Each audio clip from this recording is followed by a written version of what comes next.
வானத்தையும் பூமியையும் சமுத்திரத்தையும் நீரூற்றுகளையும் சிருஷ்டித்தவரும் அதை என்றென்றைக்கும் அரசாண்டு வருகிறவருமாகிய கர்த்தருக்கு ஸ்தோத்திரம்.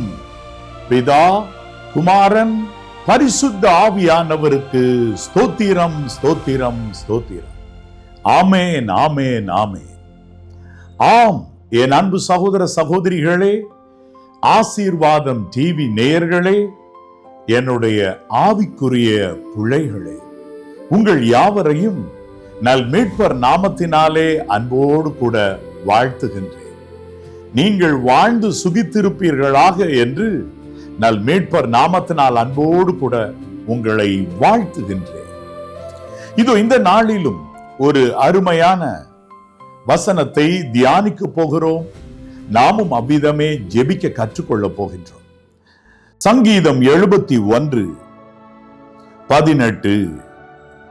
இப்போதும் தேவனே, இந்த சந்ததிக்கு உமது வல்லமையையும் வரப்போகிற யாவருக்கும் உமது பராக்கிரமத்தையும் நான் அறிவிக்கும் அளவும் முதிர் வயதும் நரை மயிரும் உள்ளவனாகும் வரைக்கும் என்னை கைவிடீராக. என் அன்பு தேவனுடைய பிள்ளைகளே, சங்கீதக்காரன் தன்னுடைய முதிர் வயதை குறித்து நினைக்கின்றார். தலையெல்லாம் நரை முடியாகி முழுவதும் பியூர் ஒயிட் ஆகிற வரைக்கும் என்னை காத்துக்கொள்ளும் என்று சொல்லுகிறார். அதற்கு சில காரணங்களை அவர் கூறி ஜெபமாக இதை கர்த்தரின் சன்னிதானத்திலே வைக்கின்றார். அது என்ன? இப்போதும் தேவனே, இப்பொழுதும் தேவனே, இந்த சந்ததிக்கு உம்முடைய வல்லமையை நான் அறிவிக்க வேண்டும். அவர் முதிர் வயது வரையிலும் செவ்வையாக காப்பாற்றப்படுவதற்கு, ஹெல்த்தியாக பிரச்சனை இல்லாமல் வாழ்வதற்கு ஒரு முக்கிய ஒரு காரியத்தை காரணமாய் கர்த்தரிடத்திலே முன்வைக்கின்றார்.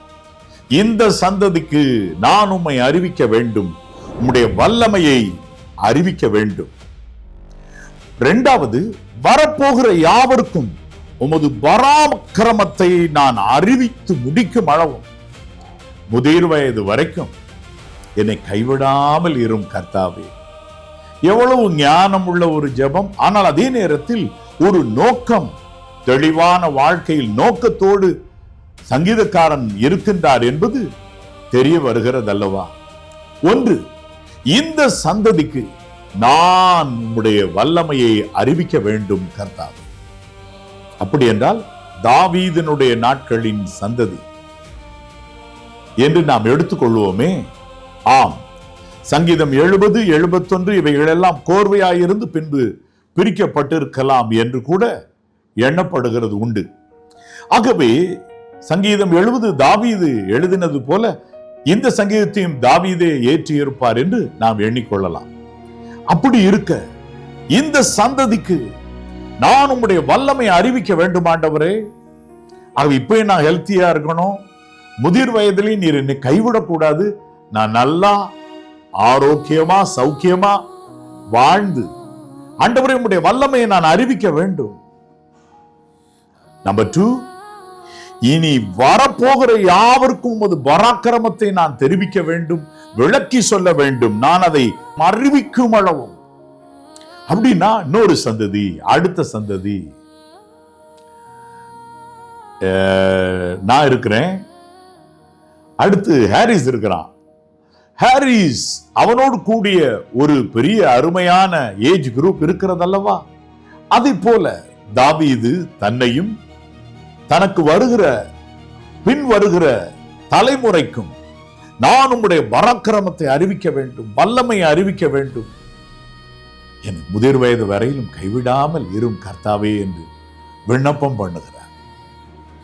முதிர் வயது பிரசங்கி சொல்லும் போது சொல்லுகிறார், தீங்கு நாட்கள் வருவதற்கு முன்னமே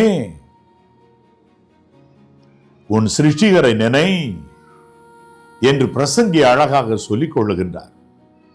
என் அன்பு தேவனுடைய பிள்ளைகளே, அப்படியானால் தீங்கு நாட்கள் என்று சொல்லப்படத்தக்கதாக முதிர் வயதின் நாட்கள் பல இருக்கிறது உண்டு.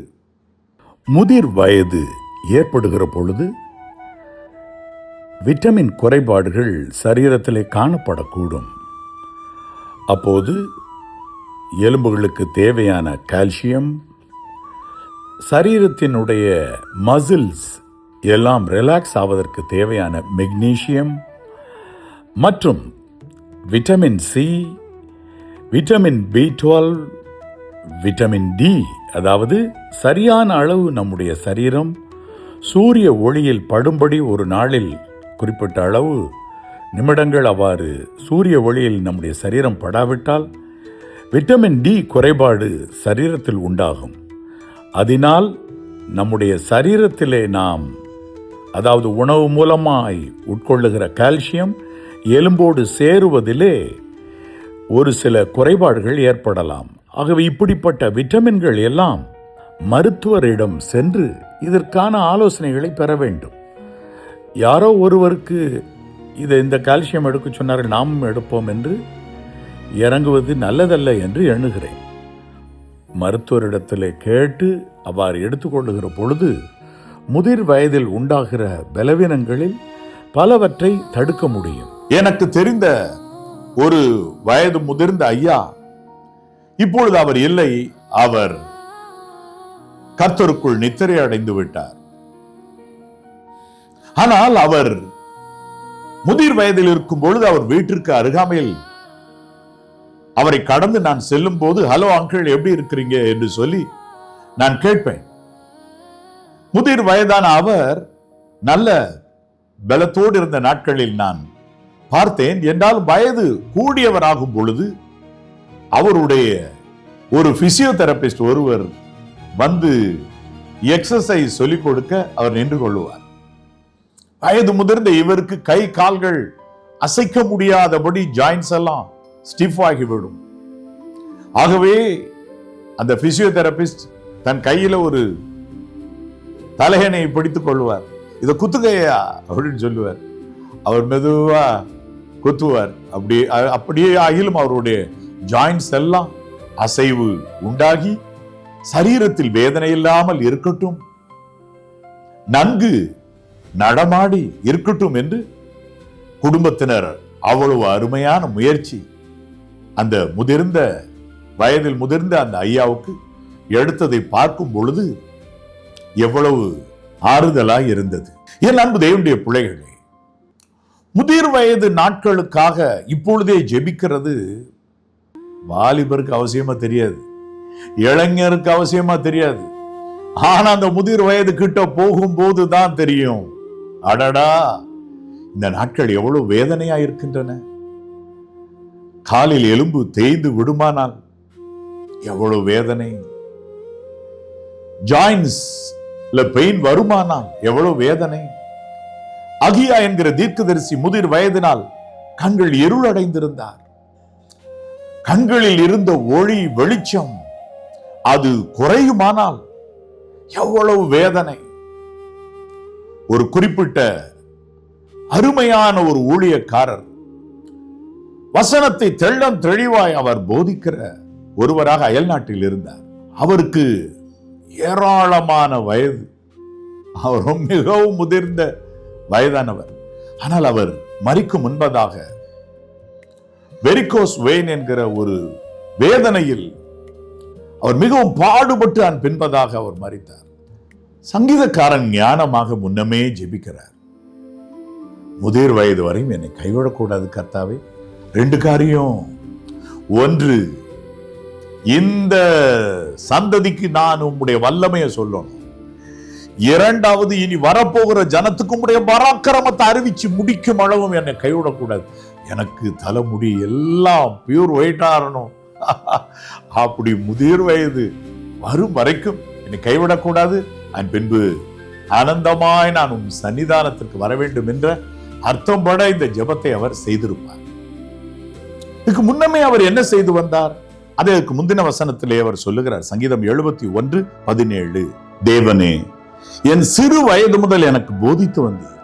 நான் வளர்ந்த பொழுது இதுவரைக்கும் உம்முடைய அதிசயங்களை அறிவித்து வந்தேன். பாத்தீங்களா? இப்போதும் இந்த சந்ததி முழுவதுக்கும் வல்லமை அறிவிக்க வேண்டும். ஆனால் இது நாள் வரையிலும் உம்முடைய அதிசயங்களை எல்லாம் நான் சொல்லி வந்தேன் கர்த்தாவே என்று அவர் சொல்லுகிறார். அதிசயங்களை இது நாள் வரை சொல்லி வந்தேன். இந்த தலைமுறைக்கு நான் உம்மை பற்றி அறிவிக்க வேண்டும். இனி வருகிற தலைமுறை, அதாவது எனக்கு அடுத்த தலைமுறைக்கும் நான் உம்முடைய பராக்கிரமத்தை அறிவிக்க வேண்டும். முதிர் வயது வரையிலும் என்னை கைவிடாமல் இருப்பீராக என்று கேட்டுக்கொள்ளுங்கள். நீங்கள் என்ன செய்கிறீர்கள்? கர்த்தருடைய அதிசயங்களை மற்றவர்களுக்கு விவரித்து சொல்லுகிறீர்களா? இந்த தலைமுறை உங்கள் வயதிற்கு சமமானவர்கள், அப்படிப்பட்டவர்களுக்கு தேவனுடைய வல்லமையை நீங்கள் சொல்லுகிறீர்களா? என் அன்பு தேவனுடைய பிள்ளைகளே, 24 மணி நேரமும் ஆண்டவருடைய வசனத்தை எடுத்து செல்லுகிற இந்த தொலைக்காட்சி ஊழியத்திற்காகிலும் நீங்கள் உடன் நில்லுங்கள். ஜெப வீரராக இருந்து 5 அப்பம் 2 மீன் பங்காளராக இருந்து ஊழியத்தை தாங்கலாம். நம்முடைய தொலைக்காட்சி ஊழியம் மட்டும் அல்ல, எத்தனையோ சுவிசேஷ பணிகள் நடக்கின்றன, மிஷனரி ஸ்தாபனங்கள் இருக்கின்றன. ஏராளமான விதத்திலே இந்த தலைமுறைக்கு மற்றும் இனி வரும் தலைமுறைக்கு என்றும் வசனத்தை எடுத்துச் செல்ல ஆவலோடு ஏராளமானோர் நிற்கின்றனர். அப்படிப்பட்டவர்களுக்கு நீங்கள் உதவி செய்யலாமே. நீங்கள் மற்றவர்களுக்கு இதுவரையிலும் கர்த்தரின் வல்லமையை குறித்தும் பராக்கிரமத்தையும் அறிவிக்காமல் இருக்கிறீர்களா? அது தப்பு. கர்த்தர் உங்களுக்கு செய்த நன்மைகளை, அதிசயங்களை விவரித்து சொல்லுங்கள்.